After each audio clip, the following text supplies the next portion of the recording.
Hello kaibigan, nais ko lamang magbahagi sa iyo ng mabuting balita. Isang katotohanan mula po sa aklat ng Roma Kabanatang 3, talatang 23. Ang sabi po, "For all have sinned and fall short of the glory of God."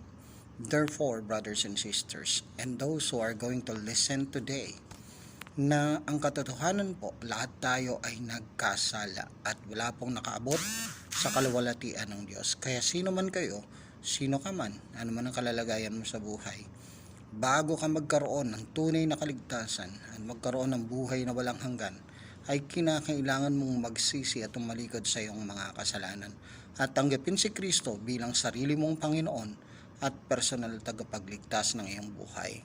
With that, magkakaroon ka ng katiyakan ng buhay na walang hanggan, subalit kinakailangan mong mamuhay ayon sa kalooban ng Diyos at hindi sa sarili mong kalooban.